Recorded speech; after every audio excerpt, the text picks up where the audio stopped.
জানিয়ে দেব এই মুহূর্তে হাতে পাওয়া সর্বশেষ গুরুত্বপূর্ণ আপডেট বাংলা সংবাদ। শুরুতে থাকছে জাহাঙ্গীর কবির নানকের বাসায় তল্লাশি, পাওয়া গেল গুরুত্বপূর্ণ নথি। আওয়ামী লীগের সভাপতিমণ্ডলীর সদস্য ও সাবেক বস্ত্র ও পাট মন্ত্রী জাহাঙ্গীর কবির নানকের বাসায় তল্লাশি চালিয়েছেন শিক্ষার্থী ও সেনাবাহিনী। রাজধানীর মোহাম্মদপুর এলাকার শ্যামলী রিং রোড সংলগ্ন টিক্কাপাড়ার হাজী চিনুমিয়া লেনের ৮ তলার ভবনের দোতলায় এবং ৩ তলায় বুধবার সন্ধ্যা ৭টার দিকে এ অভিযান পরিচালনা করা হয়। সেখান থেকে বস্তা বস্তা ভরে কিছু জিনিসপত্র নামানো হয় এবং এখানে গুরুত্বপূর্ণ নথি পাওয়ার দাবি করেছেন শিক্ষার্থীরা। এবং সেখানে বেশ কিছু বাড়ির দলিল পাওয়া গেছে যেগুলো বেনামে তৈরি করা। এবং আওয়ামী লীগের নেতা কর্মীদের টাকা পয়সা কোথা থেকে আসতো এবং কোথায় যেত তার একটা স্টেটমেন্ট সেখানে পাওয়া গেছে। এ বিষয়ে থাকছে বিস্তারিত, সঙ্গে থাকুন। এবারে জানাবো, বাঁধ খুলে বন্যার সৃষ্টি ভারতের সঙ্গে সম্পর্কের অবনতির কারণ হতে পারে। বন্যাকে পরিকল্পিত দুর্যোগ বলে মন্তব্য করেছেন যুব ও ক্রীড়া উপদেষ্টা আসিফ মাহমুদ। বুধবার রাত 8:30টার দিকে সামাজিক যোগাযোগ মাধ্যম ফেসবুক অ্যাকাউন্টে তিনি এ ধরনের একটি পোস্ট করেছেন। পোস্টে আসিফ মাহমুদ বলেন, বন্যা দুর্গতদের সহযোগিতায় এগিয়ে আসুন। সম্মিলিতভাবে এই পরিকল্পিত দুর্যোগ মোকাবেলা করবে সরকার ও জনগণ। জানাবো, দেশ পুনর্গঠনে দুই দেশের সহযোগিতা চাইলেন ডক্টর ইউনূস। দেশ পুনর্গঠনে বড় আকারে অর্থনৈতিক সহযোগিতা প্রদানে জাপান এবং যুক্তরাজ্য সরকারের প্রতি আহ্বান জানিয়েছেন অন্তর্বর্তী সরকারের প্রধান উপদেষ্টা অধ্যাপক ডক্টর মোহাম্মদ ইউনূস। বুধবার রাষ্ট্রীয় অতিথি ভবন যমুনায় বাংলাদেশে নিযুক্ত British high commissioner Sarah Cooke ও জাপানের রাষ্ট্রদূত ইয়ামা কিমিনুরের প্রধান উপদেষ্টার সঙ্গে সৌজন্য সাক্ষাৎকালে তিনি এমন সহযোগিতা কামনা করেন। এদিকে গণহত্যায় নেতৃত্ব দেওয়া আওয়ামী লীগ বাংলাদেশে রাজনীতি করতে পারবে না রাশেদ খান। ছাত্র জনতার গণঅভ্যুত্থানকে নস্যাৎ করবার ষড়যন্ত্র রুখে দিতে অবস্থান কর্মসূচি পালন করেছে গণ অধিকার পরিষদ ঢাকা মহানগর দক্ষিণ। বুধবার সকাল 11টায় দলটির কেন্দ্রীয় কার্যালয়ের সামনে এ অবস্থান কর্মসূচি পালন করা হয়। এবারে থাকছে যুক্তরাজ্য অথবা যুক্তরাষ্ট্র কিংবা জার্মানিতে খালেদা জিয়ার চিকিৎসার পরামর্শ। বুধবার সন্ধ্যায় তার চিকিৎসকরা এ পরামর্শ দিয়েছেন। খালেদা জিয়ার চিকিৎসক দলের সদস্য ও বিএনপির স্থায়ী কমিটির সদস্য ডক্টর এজিএম জাহিদ হোসেন এ তথ্য নিশ্চিত করেছেন। এবং সর্বশেষ জানাবো আন্তর্জাতিক সংবাদ। আলহামদুলিল্লাহ, কাসাম ব্রিগেডের হামলায় বহু ইসরায়েলি সেনা নিহত। ফিলিস্তিনের স্বাধীনতাকামী সংগঠন হামাসের সামরিক শাখা কাসাম ব্রিগেড খান ইউনুসের উত্তরে হামলা চালিয়ে একটি টানেল উড়িয়ে দিয়েছে। পাশাপাশি একটি আল ইয়াসিন 105 মিসাইল দিয়ে ইসরায়েলি ট্যাঙ্কে লক্ষ্যবস্তু করেছে। বুধবার গাজায় যুদ্ধবাজ বর্বর ইসরায়েলি বাহিনীর বিরুদ্ধে নতুন করে এই হামলা চালায় কাসাম ব্রিগেড। এতে বহু ইসরায়েলি সেনা হতাহত হয়েছে বলে দাবি করেছে হামাসের এই শাখাটি। এতক্ষণ শিরোনাম শুনছিলেন, এবার বিস্তারিত। প্রিয় দর্শক, আপনি যদি এই চ্যানেলে নতুন হয়ে থাকেন, ভিডিওটি দেখতে দেখতে চ্যানেলটি সাবস্ক্রাইব করে আমাদের সঙ্গে থাকুন। আর এই ভিডিও সম্পর্কে আপনি আপনার মূল্যবান মতামতটি কমেন্ট বক্সে জানিয়ে দিন। আর হ্যাঁ প্রিয় দর্শক, জানিয়ে দিন ভিডিওটি কোথা থেকে দেখছেন। জাহাঙ্গীর কবির নানকের বাসায় তল্লাশি, পাওয়া গেল গুরুত্বপূর্ণ নথি। আওয়ামী লীগ সভাপতিমণ্ডলীর সদস্য ও সাবেক বস্ত্র ও পাট মন্ত্রী জাহাঙ্গীর কবির নানকের বাসায় তল্লাশি চালিয়েছেন শিক্ষার্থী এবং সেনাবাহিনী। রাজধানীর মোহাম্মদপুর এলাকায় শ্যামলী রিং রোড সংলগ্ন টিক্কাপাড়া হাজী চিনুমিয়া লেনের ৮ তলা ভবনের দোতলা ৩ তলায় বুধবার সন্ধ্যা ৭টার দিকে এমন অভিযান চালানো হয়। এলাকাবাসী জানিয়েছে, সেনাবাহিনীর সদস্যদের সঙ্গে শিক্ষার্থীরাও উপস্থিত ছিলেন। সেখানে উপস্থিত কয়েকজন শিক্ষার্থী জানান, বাসা তালাবদ্ধ এবং সিল করার জন্য তারা পুলিশকে ফোন করেছেন, কিন্তু পুলিশ রিসিভ করেনি। উৎসুক জনতা ভিড় করায় জননিরাপত্তার স্বার্থে তারা ঘটনাস্থল ত্যাগ করেনি। শিক্ষার্থীরা উপস্থিত গণমাধ্যম কর্মীদের জানান, বুধবার সন্ধ্যার পর তল্লাশি শুরু হয়। সকালে ও দুপুরে কয়েকটি গাড়িতে বস্তা থেকে শুরু করে অনেক কিছুই নিয়ে যাওয়া হয়। আমরা সন্দেহ করি কিছু থাকতে পারে, সেজন্য সেনাবাহিনীর সহযোগিতায় আমরা তল্লাশি শুরু করি। শিক্ষার্থীরা আরও বলেন, নানকের বাসা থেকে আগ্নেয়াস্ত্র বা টাকা পয়সা পাওয়া যায়নি। আমরা অনেক বাড়ির দলিল পেয়েছি যেগুলো অন্যের নামে। চাকুরির ক্ষেত্রে তিনি এবং আওয়ামী লীগের লোকজন যে সুপারিশ করতেন সেই প্রমাণ আমরা তার বাড়ি থেকে পেয়েছি। আওয়ামী লীগের নেতাকর্মীদের টাকা পয়সা কোথা থেকে আসতো, কোথায় যেত এবং কার কাছে কত টাকা যেত সেই লিস্ট এর ভেতরে পাওয়া গেছে। তারা আরও বলেন, প্রতিটি কাগজ আমরা গুরুত্ব দিয়ে দেখছি। লকারে কিছু পাওয়া যায়নি। মাদ্রাসা শিক্ষার্থীদের কিছু ছবি পাওয়া গেছে বাসার ভেতরে। ভবনের নিরাপত্তা কর্মীদের আনোয়ার হোসেনের সঙ্গে কথা বলে জানা যায়, ধানমন্ডির একটি বাসায় থাকতেন নানক। মাঝে মাঝে মোহাম্মদপুরের এই অ্যাপার্টমেন্টে আসতেন, তবে গত 5 আগস্টের পর আর তিনি আসেননি। গত নির্বাচনের সময় ওই ফ্ল্যাটটি মোহাম্মদপুর আওয়ামী লীগের নির্বাচনী ক্যাম্প হিসেবে ব্যবহৃত হয়েছে।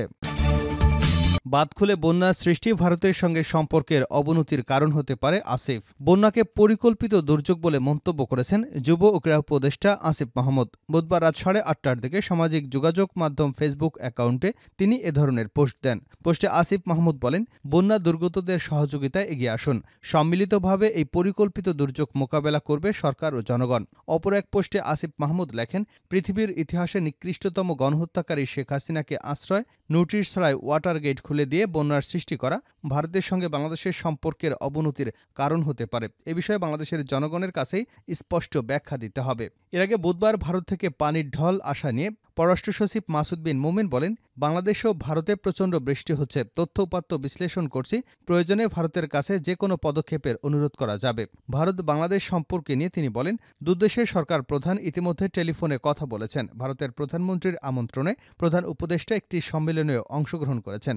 ভারী বৃষ্টি এবং উজান থেকে নেমে আসা ঢলে দেশের 8 জেলা বন্যা কবলিত হয়েছে। বুধবার বিকালে সচিবালয় চলমান বন্যা পরিস্থিতি নিয়ে প্রেস ব্রিফিংয়ে দুর্যোগ ব্যবস্থাপনা ও ত্রাণ মন্ত্রণালয়ের অতিরিক্ত সচিব এ.কে.এম.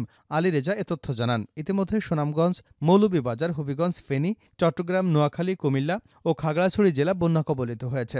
পাশাপাশি বন্যায় আরও নতুন নতুন অঞ্চল প্লাবিত হতে পারে বলে আশঙ্কা করা হচ্ছে। দেশ পুনর্গঠনে দুদেশের সহযোগিতা চাইলেন ড. ইউনূস। দেশ পুনর্গঠনে বড় আকারে অর্থনৈতিক সহযোগিতা প্রদানের জন্য জাপান এবং যুক্তরাজ্য সরকারের প্রতি আহ্বান জানিয়েছেন অন্তর্বর্তী সরকারের প্রধান উপদেষ্টা ড. মোহাম্মদ ইউনূস। বুধবার রাষ্ট্রীয় অতিথি ভবন যমুনায় বাংলাদেশে নিযুক্ত ব্রিটিশ হাইকমিশনার সারা কুক, জাপানের রাষ্ট্রদূত ইয়াওমা কিমিনিরও প্রধান উপদেষ্টার সঙ্গে সৌজন্য সাক্ষাৎকালে তিনি এই সহযোগিতা কামনা করেন। বৈঠক শেষে প্রধান উপদেষ্টার প্রেস সচিব শফিকুল আলম ফরেন সার্ভিস একাডেমিতে ব্রিফিংয়ে সাংবাদিকদের একথা জানিয়েছেন। জাপানের রাষ্ট্রদূতের সঙ্গে বৈঠকে ড. ইউনূস বলেন, আমরা উত্তরাধিকার সূত্রে একটা ভঙ্গুর অর্থনীতি পেয়েছি। নতুন করে বাংলাদেশকে পুনর্গঠনে জাপান সরকার বড় ধরনের সহযোগিতা প্রদান করবে বলে তিনি আশা প্রকাশ করেন। প্রধান উপদেষ্টা রোহিঙ্গা প্রত্যাবাসন এবং তাদের জন্য জাপান সরকারের মানবিক সহযোগিতা অব্যাহত রাখার আহ্বান জানান। জাপানের রাষ্ট্রদূত ইয়াওমা কিমিনিরও বাংলাদেশের বর্তমান অর্থনৈতিক পরিস্থিতিকে জাপানের দ্বিতীয় বিশ্বযুদ্ধ পরবর্তী ভয়াবহ অবস্থার সঙ্গে তুলনা করেন। তিনি বলেন, তিনি বাংলাদেশের সঙ্গে অর্থনৈতিক কৌশলগত সম্পর্ক জোরদারে তার সরকারের আগ্রহের কথা জানান। রাষ্ট্রদূত জানান, জাপানের বিখ্যাত চিত্রশিল্পী তাদাবান্দো বাংলাদেশের শিশুদের স্কুলের জন্য লাইব্রেরি ডিজাইন করে দেবেন। আগামী বছর তিনি এটি করবেন বলে উল্লেখ করা হয়েছে। ব্রিটিশ হাইকমিশনারের সঙ্গে বৈঠকে প্রধান উপদেষ্টা ড. মোহাম্মদ ইউনূস রোহিঙ্গাদের জন্য যুক্তরাজ্য সরকারের সহযোগিতা অব্যাহত রাখার আহ্বান জানান। বিশেষ করে তিনি রোহিঙ্গাদের শিক্ষার বিষয়ে জোর দিয়ে বলেন, তারা যেন দেশে প্রত্যাবর্তন করবে, তখন যেন শিক্ষিত মানুষ হিসেবেই ফিরে যেতে পারে। প্রধান উপদেষ্টা ব্রিটিশ হাইকমিশনারকে জানান, ছাত্র জনতার অভ্যুত্থানে যে হতাহতের ঘটনা ঘটেছে তার সুষ্ঠু ও নিরপেক্ষ তদন্ত চায় তার সরকার। শফিকুল আলম বলেন, হতাহতের ঘটনায় তদন্তে চলতি সপ্তাহে জাতিসংঘের যে তদন্ত দল আসবে, সরকার তাদের পূর্ণ সহযোগিতা করবে বলে ড. ইউনূস জানিয়েছেন। প্রেস সচিব জানান, নোয়াখালী, ফেনী এবং কুমিল্লা জেলার বন্যা পরিস্থিতি বেশ খারাপ। তবে বন্যা মোকাবেলায় খাবার, ঔষধসহ পর্যাপ্ত প্রস্তুতি গ্রহণ করেছে সরকার। সাংবাদিকদের এক প্রশ্নের উত্তরে শফিকুল আলম বলেন, দেশে আমূল সংস্কার করে যেতে দ্রুত সম্ভব অন্তর্বর্তী সরকারের নির্বাচন আয়োজন করবে। ছাত্র জনতার অভ্যুত্থানের মূল ম্যান্ডেট ছিল দেশে আমূল সংস্কার করে একটা অনুকূল পরিবেশ তৈরি করা। প্রধান উপদেষ্টার লক্ষ্য হচ্ছে দেশে যতটা সংস্কার প্রয়োজন সেটা করা, আর সেটা করেই এই সরকার একটি অবাধ, সুষ্ঠু ও নিরপেক্ষ নির্বাচন আয়োজন করবে। তিনি জানান, বাংলাদেশের নির্বাচন ব্যবস্থার সংস্কারে যুক্তরাজ্য সরকার কারিগরি সহায়তা দেবার আগ্রহ ব্যক্ত করেছে।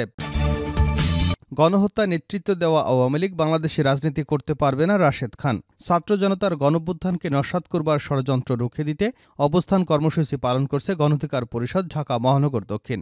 সকাল 11টায় দলটির কেন্দ্রীয় কার্যালয়ের সামনে এই অবস্থান কর্মসূচি পালন করে তারা। অবস্থান কর্মসূচিতে গণঅধিকার পরিষদের সাধারণ সম্পাদক মোহাম্মদ রাশেদ খান বলেন, আওয়ামী লীগ 15ই আগস্ট প্রতি বিপ্লবের স্বপ্ন দেখেছিল, কিন্তু জনগণ সেদিন তাদের বিপ্লব নস্যাৎ করে দিয়েছিল। 21শে আগস্টকে কেন্দ্র করে এই চক্রান্ত করতে চেয়েছিল, কিন্তু জনগণ মাঠে থাকায় আওয়ামী লীগের চক্রান্ত সফল হয়নি। আওয়ামী লীগ বসে নেই, তারা ধারাবাহিক চক্রান্ত করছে। দলীয় ব্যানারে নামতে না পেরে নামে বেনামে বিভিন্ন ব্যানারে তারা নামছে। হঠাৎ দাবি দেওয়া নিয়ে সচিবালয়ের সামনে হাজারো মানুষ। এই দাবি 15 বছর না করে একযোগে সবাই এখন কেন মাঠে নামছে? তথ্য পাচ্ছে আওয়ামী লীগের লোকজন দেশকে অস্থিতিশীল করতে এসব প্রোগ্রামে লোকবল সাপ্লাই দিচ্ছে। বিপ্লবী ছাত্র জনতাকে এ বিষয়ে সচেতন থাকতে হবে। এ সরকার আমাদের সরকার, এ সরকার রাষ্ট্র সংস্কার করতে অঙ্গীকারবদ্ধ, সুতরাং আমাদেরকে সহযোগিতা করতে হবে। রাশেদ খান আরও বলেন, বাংলাদেশের জনগণ কি চায় এই মুহূর্তে সবার দাবি আওয়ামী লীগকে নিষিদ্ধ করা, গণহত্যায় নেতৃত্ব দেওয়া আওয়ামী লীগ বাংলাদেশ বাংলাদেশের রাজনীতি করতে পারবে না। শোনা যাচ্ছে উপদেষ্টাগণরা সংখ্যানুপাতিক নির্বাচনে চিন্তা করছেন। আওয়ামী লীগকে নিষিদ্ধ না করে সংখ্যানুপাতিক নির্বাচন মেনে নেওয়া হবে না, কারণ এমন নির্বাচন হলে আওয়ামী লীগের লোকজন সংসদে চলে যাবে। কিন্তু গণহত্যার দায়ে অভিযুক্ত কোনো দলের লোক জাতীয় সংসদে ঢুকলে সেটি মেনে নিলে শহীদের রক্তের সাথে বেইমানি করা হবে। শেষ করছি আন্তর্জাতিক সংবাদ দিয়ে। কাসাম ব্রিগেডের হামলায় বহু ইসরায়েলি সেনা নিহত। ফিলিস্তিনিদের স্বাধীনতাকামী সংগঠন হামাসের সামরিক শাখা ব্রিগেড খান ইউনিসের উত্তরে হামলা চালিয়ে একটি টানেল উড়িয়ে দিয়েছে। পাশাপাশি একটি আল ইয়াসিন ১০৫ মিসাইল দিয়ে ইসরায়েলি ট্যাঙ্ককে লক্ষ্যবস্তু করেছে। বুধবার গাজার যুদ্ধবাজ বর্বর ইসরায়েলি বাহিনীর বিরুদ্ধে নতুন করে এই হামলা চালায় কাসাম ব্রিগেড। এতে বহু ইসরায়েলি সেনা হতাহত হয়েছে বলে দাবি করেছে হামাসের একটি শাখা। কাসাম ব্রিগেড জানিয়েছে, তাদের যোদ্ধারা গাজা উপত্যকার দক্ষিণে হামাস শহরের পশ্চিমে উত্তর খান ইউনিসের আল হাউজিন এলাকায় একটি সুড়ঙ্গের মুখে বোমা বিস্ফোরণ ঘটিয়েছে। একদল ইসরায়েলি সৈন্য সেদিকে অগ্রসর হবার পরে তারা এই হামলা চালায়। ফলে তারা সব ইহুদিবাদী সেনাদের নিহত এবং আহত করেছে। কাসাম ব্রিগেড আরও জানায়, তাদের যোদ্ধারা গাজা উপত্যকার কেন্দ্র দের আল বালা শহরের পূর্বে আল ইয়াসিন ১০৫ ক্ষেপণাস্ত্র দিয়ে ইসরায়েলের একটি মেরকাবা ট্যাঙ্ককে লক্ষ্যবস্তু করেছে। এতেও বেশ কিছু হতাহতের ঘটনা ঘটেছে।